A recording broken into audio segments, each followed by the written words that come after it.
हरे कृष्णा। आज हम श्रवण करेंगे श्रीमद् भागवतम के अंतर्गत अ, द्वितीय स्कंध और अध्याय 1 श्लोक संख्या 1। आज से हमारा द्वितीय जो स्कंध है ये प्रारंभ होने जा रहा है। ओम नमो भगवते वासुदेवाय। ओम नमो भगवते वासुदेवाय। ओम नमो भगवते वासुदेवाय। कल जहाँ पर श्रीमद् भागवतम के अंतर्गत जो हमारी चर्चा चल रही है उसने जो विराम लिया, वहां पर परीक्षित महाराज सुखदेव गोस्वामी से प्रश्न करते हैं कि वास्तविक कर्तव्य क्या है इसमें मनुष्य मात्र के लिए, और जो शीघ्रता से मरने ही वाला मरणासन्न व्यक्ति जो है उसके लिए प्रमुखता क्या कर्तव्य है। इससे आगे आज हम श्रवण करेंगे। श्री शुक उवाच वरीयानेस्ते प्रश्नः कृतो लोकहितं नृपा आत्मवित्सम्मतः पुंसां श्रोतव्यादिषु यः परः। श्रील सुखदेव गोस्वामी ने कहा, हे राजन, आपका प्रश्न महिमामय है, क्योंकि यह सभी प्रकार के मनुष्यों के लिए बहुत लाभप्रद है। इस प्रश्न का उत्तर श्रवण करने का प्रमुख विषय है और समस्त अध्यात्मवादियों ने इसको स्वीकार किया है। जिस प्रकार से भगवत गीता में भी भगवान अर्जुन से कहते हैं, तत्विधि प्रणिपातेन परिप्रश्नेन सेवया। श्रील गुरुदेव के समक्ष शरणागत हों, प्रणिपात करें और फिर परिप्रश्नेन सेवया, परिप्रश्न करें। परिप्रश्न करें अपने स्वरूप से संबंधित, जो हमारा नित्य स्वरूप है, परिप्रश्न करें। हरि बोल। भगवत तत्व से संबंधित परिप्रश्न करें, इस प्रकार के जो हमारे नित्य मंगल से रिलेटेड हो, जो क्षणिक सुख के कारण हो, ऐसे परिप्रश्न साधु जनों से ना करें। वो उनसे ही रिलेटेड लोगों से करें जो सुखों में ही लिप्त हैं और उनके लिए नई नई योजनाएं बनाते हैं। श्री सुखदेव गोस्वामी इस प्रकार के प्रश्न जब परीक्षित महाराज के सुनते हैं तो वो, और सुखदेव गोस्वामी कोई सामान्य व्यक्ति तो नहीं है कि जिनकी प्रशंसा करें वे फिर फूल के कुप्पे हो जाएं, गुब्बारा बन जाएं और सोचें वाह भैया ये तो बहुत बढ़िया आदमी है ये परीक्षित। वो ऐसे नहीं है, वो भगवत साक्षात्कार किए हुए व्यक्ति हैं, भगवान के निज जन हैं, व्यास देव के पुत्र के रूप में आए हैं। तो उनके सामने कोई भी आर्टिफिशियल जो तौर तरीका वो टिक नहीं पाएगा। इसलिए परीक्षित महाराज भी स्पष्ट पूछते हैं प्रश्न, और वो इस भूमिका में या इस स्थिति में है भी नहीं कि आर्टिफिशियली किसी का महिमा मंडन करे, कुछ उसको खुश करने के लिए बातें करे। वो भी अभी बस शरीर छोड़ने की स्थिति में है, तो उन्हें भी टू द पॉइंट बात करनी होगी, और सुखदेव गोस्वामी भी ऐसा ही कर रहे हैं। सुखदेव गोस्वामी ने कहा, हे राजन, आपका प्रश्न महिमामय है, क्योंकि यह सभी प्रकार के मनुष्यों के लिए बहुत लाभप्रद है। जो आपका प्रश्न है ये महिमा गाने लायक है कि बहुत बढ़िया प्रश्न है आपका, ऐसा बोलने लायक। क्यों? क्योंकि आपने कोई निजी स्वार्थ के लिए, निजी लाभ के लिए प्रश्न नहीं पूछा है। ये मनुष्य मात्र के लिए बेनिफिशियल है, मनुष्य मात्र के लिए लाभप्रद है, अपने फायदे का नहीं। जैसे जो समय के चलते चलते सारे मनुष्यों की एक बोल सकते हैं स्वाभाविक प्रवृत्ति हो गई है, और इसको चाहे युग जो कलयुग है उसका प्रभाव कहें या जो भी हो, लेकिन प्रत्येक व्यक्ति की मनोवृत्ति इस प्रकार की हो गई है कि कुछ भी करेंगे, किसी की कुछ हेल्प भी करेंगे या कुछ भी करेंगे हम, तो इसमें मेरा क्या फायदा। लेकिन महाराज परीक्षित जो प्रश्न कर रहे हैं वो उसमें उनका ही निजी फायदा नहीं है, वो तो भगवत प्राप्त व्यक्ति है ही, उसमें वो मनुष्य मात्र का फायदा देख रहे हैं। मनुष्य मात्र का फायदा ही नहीं, फायदा एक छोटा शब्द है, नित्य मंगल, हमेशा हमेशा के लिए मंगलकारी। तो सुखदेव गोस्वामी उनके प्रश्न की प्रशंसा करते हैं और कहते हैं इस प्रश्न का जो उत्तर होगा वो सभी के लिए बहुत ही विशेष होगा, और सारे जो भी स्पिरिचुअल जगत की ओर जाना चाहते हैं, आध्यात्मिक जगत की ओर जो बढ़ना चाहते हैं, आध्यात्मिक जगत की ऊंचाइयों तक पहुंचना चाहते हैं या गहराई तक पहुंचना चाहते हैं, वे इस जो प्रश्न का जो मुख्य विषय है उससे संतुष्ट होंगे। श्रोतव्यादि श्रो श्रोतव्यादीनि राजेन्द्र नृणां सन्ति सहस्रशः अपश्यत् अपश्यतामात्म तत्त्वं गृहेषु गृहमेधिनाम्।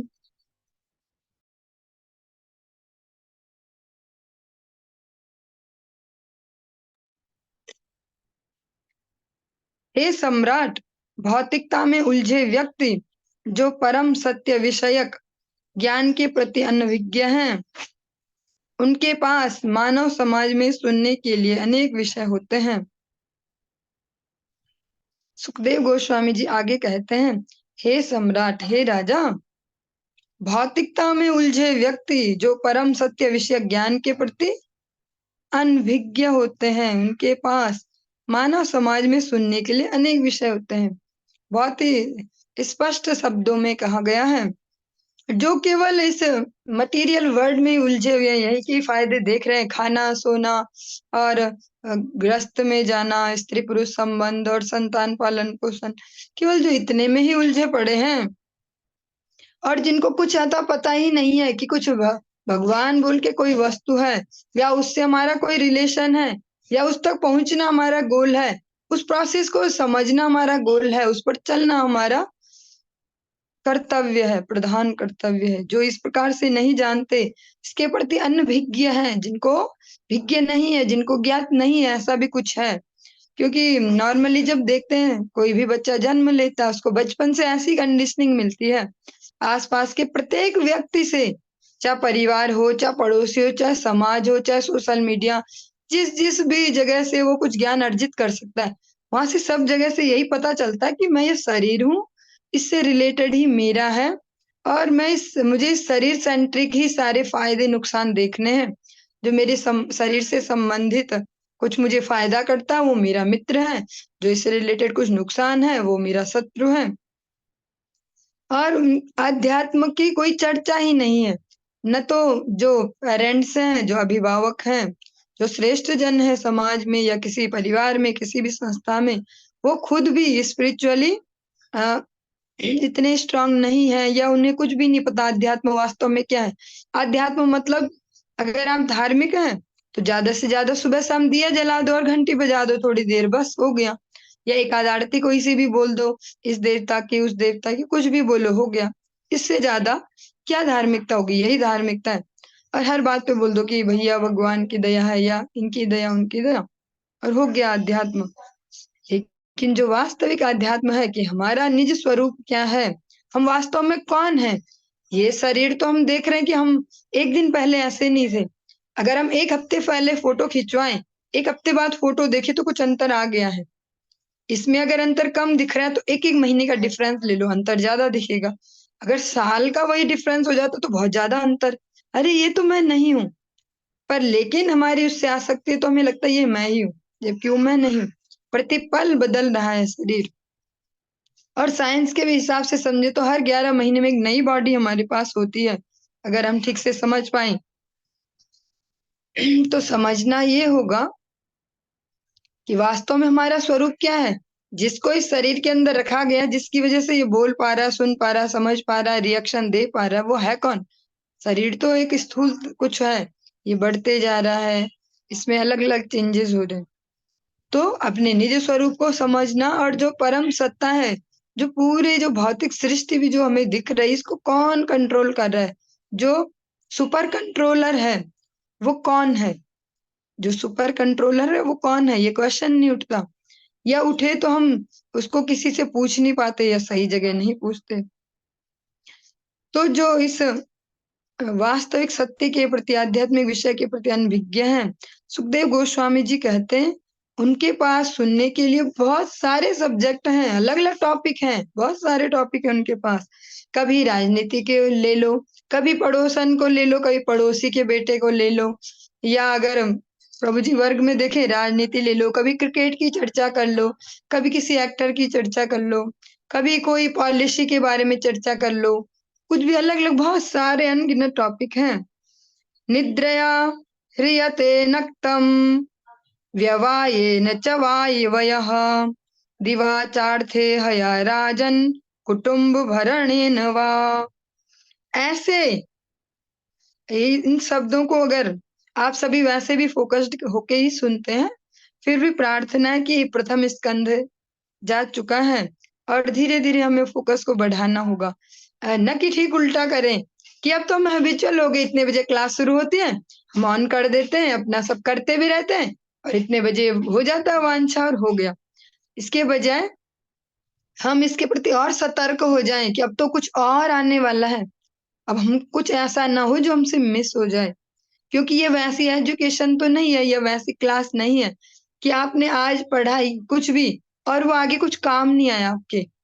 जैसे मटेरियल एजुकेशन में भी हम देखते हैं, इसमें अगर मैं अपना ही एग्जाम्पल लूं कि मेरे क्या काम आ रहा, तो अगर देखें कि जो भी मेरी एजुकेशन है कि भैया मैथ्स है, मैथ्स हमने पढ़ी और जो हमने हायर लेवल पे जो मैथ्स पढ़ी वो आज लाइफ में कहाँ यूज हो रही, वो कहीं यूज नहीं हो पा रही है। वो थियोरटिकल मैथ्स थे, उसमें प्लस माइनस भी नहीं था। मास्टर डिग्री में बात करें तो आज यूज नहीं हो रही। तो मटेरियल एजुकेशन ऐसी होगी, इतने साल खपाओ उसमें, उसके बाद पता चलता है काम नहीं आता है ज्यादा। लेकिन जिस क्लास को आप ले रहे हैं गुरु वैष्णव के कृपा से, और वो ऐसी है कि वो जीवन के साथ भी और जीवन के बाद भी प्रत्येक जन्म में जो बहुना जन्म ना मनते बोला जा रहा है उसमें हमेशा हमेशा काम आएगी। ये आपके चेतना में डिपॉजिट हो रही है, बुद्धि में नहीं, आपकी आत्मा को मिल रही है ये। इसका तुरंत अगर समझना है, इसका रिजल्ट देखना हो तो ये न आत्मा सुप्रसीदति, जब से श्रीमद् भागवतम आप श्रवण कर रहे हैं नित्य नियम से, तो तब से अंतर अपने चित्त वृत्ति में या शांति के स्तर में या मानसिक जो शांति कह सकते हो उसके स्तर पर देख पा रहे होंगे। तो अगर वास्तविक लाभ लेना है तो थोड़े से और अलर्ट हो जाइए, क्योंकि अब सुखदेव गोस्वामी कहने वाले हैं, निद्रया ह्रियते नक्तम व्यवायेन च वावयः दिवाचार्थे हया राजन कुटुंब भरणेन वा। ऐसे ईर्ष्यालु ग्रह मेधी ग्रस्त ग्रह मेधी का जीवन रात्रि में या तो सोने में या जो स्त्री पुरुष आपसी रिलेशन है, जो प्रसंग है उसमें रत रहने में, तथा दिन में धनोपार्जन या परिवार के सदस्यों के भरण पोषण में व्यतीत होता है। सुखदेव गोस्वामी का आप इंट्रोडक्शन सुन चुके हैं। 16 वर्ष से ऊपर उनकी आयु जाती ही नहीं है, उन्हें ऐसे संसार का कुछ नहीं पता। ऐसे देखा जाए तो उनमें ऐसे कोई विकार नहीं आते, लेकिन वो भगवत साक्षात्कार किए हुए जन है। वो जानते हैं जो मायाग्रस्त जीव है उनकी वास्तविक स्थिति। ऐसा ही देखा जाता है, जितना जो इनसे विरत है उसको उतनी अच्छे से जानकारी है, उतना जो उसमें डूबे हुए हम जैसे लोग हैं उन्हें नहीं जानकारी कि ये खेल क्या है। हम तो उसमें डूबे हैं, लेकिन जो इससे बाहर है वो अच्छे से समझ सकते हैं कि ये खेल क्या है। तो ये सुखदेव गोस्वामी के शब्द हैं, ये जिन्होंने इसको लिपिबद्ध किया उनके शब्द नहीं है। सुखदेव गोस्वामी कह रहे हैं, देखिए अभी पहला श्लोक हमने सुना, उसमें कहते हैं कि सुनने के लिए बहुत सारे टॉपिक हैं यहाँ। पहले श्लोक में हमने सुना कि आपने बहुत अच्छा प्रश्न किया है, सबका मंगलमय। दूसरे में कहते हैं कि सुनने के लिए तो बहुत टॉपिक है इस दुनिया में। तीसरे में ही बता दिया कि कहाँ रहते हैं ये बिजी, दिन रात जो व्यस्त है, कहाँ व्यस्त हैं। देहापत्य कलत्रादि स्वात्म सैन्येष्व सत्स्वपि तेषां प्रमत्तो निधनम पश्यन्नपि न पश्यति। आत्म तत्व से विहीन व्यक्ति जीवन की समस्याओं के विषय में जिज्ञासा नहीं करते, क्योंकि वे शरीर, बच्चे तथा पत्नी रूपी विनाशोन्मुख सैनिकों के प्रति अत्यधिक आसक्त रहते हैं। पर्याप्त अनुभवी होने के बावजूद भी वे अपने अवश्यंभावी विनाश, जिसको मृत्यु कह सकते हैं, उसको नहीं देख पाते। बहुत ही सेंसिटिव ये शब्द हैं और मुझ में मेरी वाणी में इतनी सामर्थ्य नहीं है कि मैं इनको एक्सप्लेन कर पाऊं। बस गुरु वैष्णव की आज्ञा के पालन के लिए ही जितना उनसे ही सुना है उसको ही अनुकीर्तन करने का प्रयास करूंगी, क्योंकि मैं भी तो इसके अंदर ही आती हूँ। आत्म तत्व से विहीन व्यक्ति जीवन की समस्याओं के विषय में जिज्ञासा नहीं करते। जो आत्म तत्व से विहीन है, जिन्हें केवल ये देह अभिमान में ही है कि हम ये देह ही तो हैं, हम यही तो हैं, बस यही हमारा है। बचपन की एज में भी हम यही है। मेरे को जो चाहिए खिलौना ये कोई नहीं दे रहा तो मैं नाराज, किसी ने दे दिया तो वो मेरा फेवरेट हो जाएगा, किसी ने मुझे अगर टीवी ना देखने दी तो वो मेरा दुश्मन, जिसने देखने दी वो मेरा दोस्त। और फिर जैसे जैसे एज बढ़ते गई उसके हिसाब से ये चीजें बदलती गई। अगर हम ग्रस्त में है तो उससे रिलेटेड। तो जो इस जब देह को ही जो स्वयं को मान रहा है, देहाभिमान में ही जी रहा है, आत्म तत्व से विहीन है, बताया ही नहीं गया कि आप कुछ और हो, आप इसके अंदर हो, आप ही इसको चला रहे हो। जब तक जिसको ये पता नहीं है, चाहे वो एज में बड़े दिख रहे हैं, समाज में जगत में हम देखते हैं एज बढ़ने के साथ साथ कहते हैं बहुत बड़े, इनको तो ऐसे, इनका तो ऐसे भी, मतलब इज्जत करो इनकी कि बस इनका शरीर बड़ा हो गया, इनकी एज बड़ी हो गई है। लेकिन आत्म तत्व से अगर विहीन है तो वे जो हम अपने जीवन में देख रहे हैं ना, प्रैक्टिकली डेली समस्याओं की अंबार, एक दिन इतने निपटाते हैं, दूसरे दिन वो और बड़ा, तीसरे दिन वो और बड़ा। हमें तो लगता है कि आज मैं इतना निपटा दूं तो बस कल चैन से, लेकिन कल तो फिर कहाँ से नया अंबार लग जा रहा, नया पहाड़ खड़ा, और हर बार एक नए तरह की समस्या आ रही है, और अब इसमें क्या दिमाग चलाएं। ऐसा करते करते जो इनको देखते हुए भी जब हम आत्म तत्व से विहीन है तो हम ये नहीं समझ पा रहे कि बेस क्या है ये। जैसे आपने अ, सुनी होगी रक्त बीज वाली एक कथा, कि जो भगवती काली है वो उसका संहार करते हैं, तो एक को मारो तो उसका रक्त गिरेगा, दूसरा ऐसे ऐसे ऐसे ऐसे, ऐसी हमारी समस्याएं। लास्ट में वो क्या उसका वो सॉल्यूशन ढूंढती है कि उसके रक्त को अपने खप्पर में भर के पूरा पान करेंगे, क्योंकि वो तमोगुण की अधिष्ठात्री है। इसमें से हमारे लिए वो नहीं है लेने के लिए, हम केवल इसका सार लेना चाह रहे हैं कि बेस पे जो जड़ है, वहां जो रूट कॉज है प्रॉब्लम की, वहां काम करना पड़ेगा। तो जब तक वहां काम नहीं होता ऐसे ही चलता रहेगा। तो और जिज्ञासा भी नहीं कर पाते फिर, जो उसमें ही घिरे पड़े हैं, डेली डेली सोच रहे हैं हम बहुत धुरंधर है, मुझे बहुत अच्छे से आता है ये, मैं बच्चों को अच्छे से हैंडल कर सकती हूँ, मैं अपने लेवल पे इसको एक्सप्लेन करूंगी, मुझे ये अच्छे से आ जाएगा, ये अच्छे से आता है, अच्छा ऐसे सॉल्व हो गया, ऐसे सॉल्व हो गया। लेकिन हर दिन कुछ नया, जो देने वाला ये सब, जहां से ये सिस्टम चल रहा है वहां से तो डेली नया नया कुछ आ रहा है, समस्याओं का वर्जन।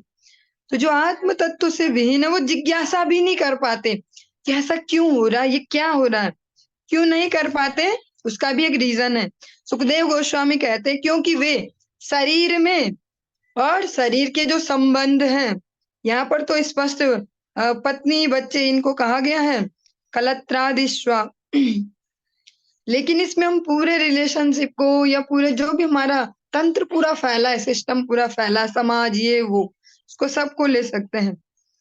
और जो घोर आसक्ति है वो जो हमारे शरीर से डायरेक्ट रिलेटेड है, जिसको कहा जा रहा है मेरा शरीर, मेरे बच्चे, मेरा स्त्री पुरुष, इसमें पत्नी वर्ड है, लेकिन इसको पति पत्नी इसमें दोनों ही आएंगे, क्योंकि जो शास्त्र है उनको जब जो कहा गया तो संबोधन इस प्रकार का है कि जैसे पुरुष वर्ग को ही कहा जा रहा है, लेकिन इसमें दोनों ही आएंगे। जो ये है विनाशोन्मुख सैनिकों के प्रति अत्यधिक आसक्त रहते हैं, ये वो सैनिक है, इनको सैनिक कहा जा रहा है। कैसे सैनिक हैं? सैन्येषु, ये जो सिपाही हैं, ऐसे सिपाही हैं विनाशोन्मुख, जो हमें विनाश की ओर ले जाएंगे। इसको हम सब अपने अपने स्तर पर समझ पाएंगे कि जिसके ग्रस्त में कृष्ण भावना नहीं है, सेंटर में कृष्ण चेतना नहीं है, कृष्ण सेवा, हरि गुरु वैष्णव सेवा जिसके ग्रस्त के सेंटर में नहीं है, तो उसके लिए ग्रस्त क्या है? शंकराचार्य जी अपने शब्दों में कहते हैं एक बारात को जाते हुए देख के कि वाह देखो, ये नाचते गाते नरक की ओर जा रहे हैं। शंकराचार्य जी के शब्द हैं, नाचते गाते नरक की ओर जा रहे हैं। ऐसा क्यों कह रहे हैं? जबकि वर्णाश्रम धर्म के अंतर्गत ये ग्रस्त आश्रम है। लेकिन ग्रस्त आश्रम समझ कौन रहा है? जिसको ग्रस्त आश्रम कहा गया उसका सेंटर पॉइंट है भगवान, भगवान के जन, उनकी सेवा, उनकी कथा, उनका नाम, उनका धाम। लेकिन जो आज ग्रस्त की परिभाषा है वो ग्रह मेधी है। उन्हीं को कहा जा रहा है कि ये विनाशोन्मुख सैनिकों के प्रति अत्यधिक आसक्त रहते हैं। अगर प्रैक्टिकल आज के वर्तमान परिप्रेक्ष्य में देखें, वर्तमान में, तो बिल्कुल सेम सीन है। ये कलयुग के लिए कहा गया ये ग्रंथ बिल्कुल प्रैक्टिकल है कि बस बच्चे जैसे भी खुश रहे ऐसे खुश रखो। पति या पत्नी आपस में जैसे तुझे शांति रहे ऐसा ही करते रहो, रोज इसीलिए करते रहो। अंदर से कूदते रहो, अंदर से डिप्रेस्ड रहो, पर ले तेरी खुशी इसमें। तुझे पैसे ज्यादा पसंद, रख पैसे, जेवर पसंद, गहने लो, कपड़े खरीदते रहो, तुमको खिलौने, तुम खिलौने भरते रहो, बस मेरा तो जो ही हो, बैंड बजे जो ही। ऐसी महिलाओं का है कि ले तुझे ये, तुझे ऐसे ऐसे। ये क्या है? विनाश उन्मुख सैनिकों के प्रति अत्यधिक आसक्त रहते हैं। सुखदेव गोस्वामी जी कहते हैं कि जो आत्म तत्व से विहीन है, जो नहीं जानते कि हम आत्मा है या आत्मा कुछ होती है या भगवान कुछ है, वो जिज्ञासा भी नहीं कर पाते जीवन की समस्याओं के प्रति। खुद ही जो बोल सकते हैं धुरंधर बन के और लगे रहते हैं, ऐसे सॉल्व होगी, ऐसे सॉल्व होगी बस। और आसक्त रहते हैं, जो उनके स्त्री पुरुष से जो ये रिलेशन है, बच्चे, इनमें आसक्त रहते हैं अत्यधिक। और पर्याप्त अनुभवी होने के बावजूद भी, और जैसे हम देखते भी हैं इस जगत में बहुत सारे लोगों के पास बहुत कुछ एक्सपीरियंस है। किसी के पास ग्रस्त का एक्सपीरियंस है, किसी के पास रिलेशनशिप का एक्सपीरियंस है, किसी के पास एजुकेशन का, किसी के पास ये वाला, अलग अलग अलग अलग एक्सपीरियंस सबने ले रखे हैं। किसी के पास गप मारने का, किसी के पास झगड़ा करवाने का, अलग अलग टाइप के एक्सपीरियंस इस जगत में सबके पास हैं। लेकिन इतने अनुभवी होने के बाद भी, इतना ज्यादा एक्सपीरियंस है, फिर भी वे अपने अवश्यंभावी विनाश को नहीं देख पाते। फिर भी कोई भी इनमें से जो मृत्यु है, जो अटल सत्य है, जो विनाश है, अवश्यंभावी, जो होना ही होना है, जो ये तो कन्फर्म है ना, जन्म मृत्यु जरा व्याधि, ये कन्फर्म है, ये होना ही होना है। लेकिन इसको भी नहीं समझ पाते, इस गेम को देख नहीं पाते, आगे आने वाली मृत्यु को। अगर कोई देख ले आने वाली मृत्यु को, समझ पाए कि मुझे मरना तो है ही, इस तरीके से करे तो उसकी सारी एक्टिविटीज में चेंज आ जाए, उसके सोचने में, उसके करने में। जो भी अंधाधुंध संग्रह में लगे पड़े हैं, अभी तो 10 जोड़ी कपड़े हैं और वो तो नई तरीके के आ गए, वो वाली ड्रेस जरूर लेनी है। फिर ऐसे, ये तो छोटे छोटे एग्जाम्पल दे रही हूँ, इजी वाले, बड़े बड़े आप सबको पता ही है। अलग अलग प्रकार से ऐसे लगे पड़े हैं। तो अगर जो समझने लगे कि भैया जाना है, तो उस आशा निपटाते भी जाएगा। अगर नया आ गया तो पुराना किसी ऐसे को दे दो जिसको जरूरत है, वो संग्रह नहीं करेगा। इसी प्रकार से धन हो या कोई पदार्थ हो, कोई खाद्य सामग्री हो, अलग अलग प्रकार से फिर वो उसकी टैकलिंग में चेंज आ जाएगा। हरी बोल। जो व्यक्तियों को, वस्तुओं को, परिस्थितियों को टैकल करने का जो तरीका, उसमें चेंज आ जाएगा। सुखदेव गोस्वामी कहते हैं कि जो अवश्यंभावी है, जो होना ही होना है, ये तो पक्का ही है, ऐसा विनाश, मृत्यु, उसको भी वो नहीं देख पाते, जबकि इतने अनुभवी हैं इस जगत में, अलग अलग फील्डों में। तस्माद भारत सर्वात्मा भगवान ईश्वरो हरि, श्रोतव्यः कीर्तितव्यश्च स्मर्तव्यश्च स्मर्तव्यश्च चेच्छता भयम्। हे भरत वंशी, जो समस्त कष्टों से मुक्त होने का इच्छुक है, उसे उन श्री भगवान का श्रवण, महिमा गायन तथा स्मरण करना चाहिए, जो जो परमात्मा, नियंता तथा समस्त कष्टों से रक्षा करने वाले हैं। सुखदेव गोस्वामी जी राजा परीक्षित को संबोधित करते हुए कहते हैं, भारत, हे भरतवंशी, जो समस्त कष्टों से मुक्त होने का इच्छुक है, जो चाहता है इन सारे झमेलों से बाहर निकलना, उसे क्या करना चाहिए? इसके लिए बहुत रॉकेट साइंस नहीं है, बहुत बड़ी, सरल सा है, बहुत ही सरल है। क्या है उपाय? भगवान का श्रवण, कीर्तन, उनका महिमा गायन, उनका स्मरण, बस इतना सा ही है। लेकिन हमने जो जीवन के जंजालों को फैला दिया है, जो सरल है, सबसे सरल, वो हमारे लिए सबसे जटिल बन गया है, और जो जटिल जटिल चीजें वो हमारे लिए सरल बन गई। हम पहाड़ तोड़ सकते हैं, अच्छा वहां जाना है आज फटाफट गाड़ी बुक करो वहां पहुंच जाओ, अच्छा ये हाँ बिल्कुल बिल्कुल, अच्छा उसको कॉलिंग हाँ हाँ मैं कर लूंगा, उसको थोड़ा ऐसा दिमाग घुमाना सब हो जाएगा। लेकिन जो सरल है भगवान के नाम का जप, कि भैया 1.5-2 घंटा निकालो भगवान के नाम का जप कर लो, क्योंकि जितनी सांसें ले रहे हो उतनी बार नाम जप हो जाएगा केवल 2 घंटे लगाने से। लेकिन वो बहुत मुश्किल है। जो खा रहे हो पहले भगवान को दिखा दो तुलसी दल दे के, फिर खा लो, तो वो मुश्किल है, क्योंकि हमने खुद को इतना कॉम्प्लिकेटेड कर लिया। वरना भगवत प्राप्ति या भगवत प्रसन्नता या सारे समस्याओं से जो छुटकारा है एक सुंदर सा कीर्तन आप सभी ने श्रवण किया होगा।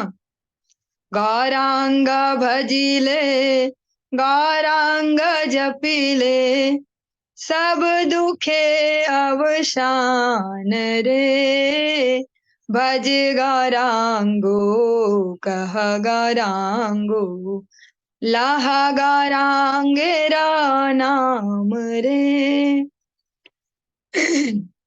नित्यानंद प्रभु कहते हैं आप गौर हरि का कीर्तन करो, उनका नाम जप करो, समस्त दुखों से छुटकारा मिल जाएगा। सुखदेव गोस्वामी भी यही कह रहे हैं, वो भी गुरु वर्ग हैं। समस्त गुरु वर्ग, समस्त गुरु परंपरा, सभी गुरु वैष्णव एक स्वर से यही कहते हैं कि अगर अपने दम पे समस्याएं निपटाने जाओगे तो देने वाले के पास तो अनगिनत है। फिर वो बोलेगा अच्छा चैलेंज निपटा लोगे, ठीक है लो अब ये करो, अब ये करो, अब ये करो। तो सबसे बढ़िया सरेंडर, भगवान के नाम का आश्रय, भगवान की सेवा में रुचि लगा लो जबरदस्ती, तो समस्त जो कष्ट है उनसे आपका छुटकारा हो जाएगा।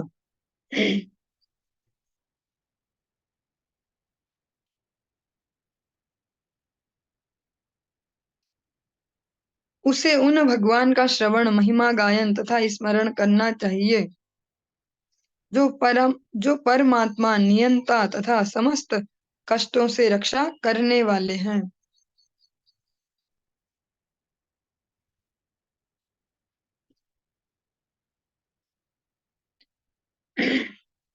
जो परमात्मा नियंता कंट्रोलर और समस्त कष्टों से रक्षा करने वाले हैं। भगवान जिसकी रक्षा करेंगे उसका कौन अहित कर पाएगा।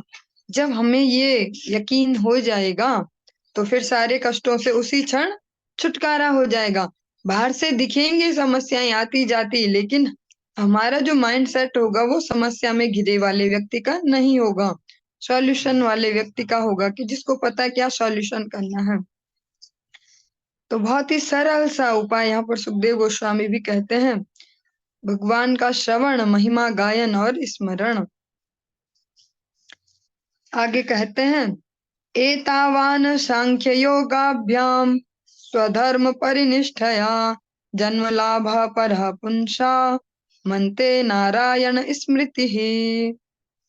पदार्थ तथा आत्मा के पूर्ण ज्ञान से, योग शक्ति के अभ्यास से या स्वधर्म का अच्छी तरह पालन करने से मानव जीवन की जो सर्वोच्च सिद्धि प्राप्त की जा सकती है वह है जीवन के अंत में श्री भगवान का स्मरण करना। बहुत ही सुंदर श्लोक है। श्रीमद् भागवतम के एक एक श्लोक का एक एक लाइन कहें या एक एक शब्द बड़ा पावरफुल और बहुत ही सरल है उनके लिए कि जो समझना चाहते हैं, जो सरल भाव से स्वीकार वाले मोड में उसको सुनते हैं, उनके लिए बहुत ही सरल है एक एक शब्द।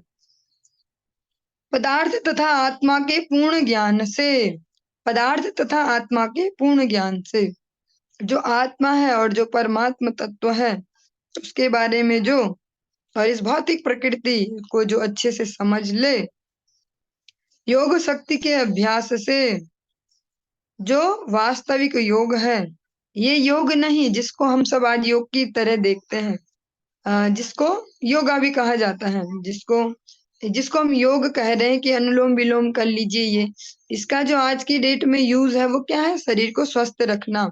लेकिन वास्तव में जो ये प्रक्रियाएं हैं ये एक हिस्सा है केवल योग का, और उस योग का भी लक्ष्य होता था खुद को परमात्मा से कनेक्ट करना। इसका केवल एक छोटा सा हिस्सा ही आज योग के नाम से प्रचलित है। योग शक्ति के अभ्यास से या स्वधर्म का अच्छी तरह पालन करने से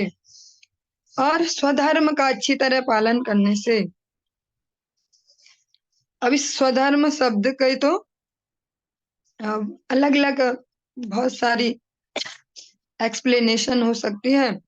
शरीर के लेवल पर स्वधर्म, जहाँ जिस रोल में हम हैं जीवन के, उसके से रिलेटेड स्वधर्म, और एक जो फाइनल स्वधर्म है वो है भगवान के प्रति जो हमारा कर्तव्य है। फाइनल स्वधर्म वही होगा।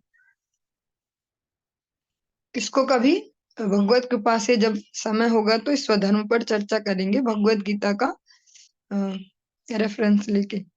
स्वधर्म का अच्छी तरह पालन करने से मानव जीवन की जो सर्वोच्च सिद्धि प्राप्त की जा सकती है। सुखदेव गोस्वामी कहते हैं ये सब करने के बाद जो सबसे अच्छा जो लाभ हो सकता है, सबसे बढ़िया जो बेनिफिट है, जो रिजल्ट है, वो क्या है? ये सब करने के बाद वह है जीवन के अंत में श्री भगवान का स्मरण करना। तो ये इतना सरल भी नहीं है जैसे हम चलते फिरते उठते बैठते ही बोल देते हैं। लास्ट में ना भगवान का नाम जप कर लो सब हो जाता है, लास्ट में जाते समय भगवान का नाम बोल लो हो जाएगा। लेकिन वो कर पाना ही तो बहुत मुश्किल है। उसी के लिए तो पूरे जीवन भर प्रैक्टिस करनी है, क्योंकि वो इतनी सरल सीन नहीं होगा, वो इतना सरल नहीं होगा उस समय सब कुछ। उस समय शरीर के जो रोग है, जो दोष है, कफ वात पित्त, वो भी हाई लेवल पर होंगे, जैसे आप बार बार सुभद्रा जी के वचनों से सुनते ही आते हैं। और जो आसक्ति होगी उस समय तक अपनी जड़ें इतनी गहरी कर चुकी होगी।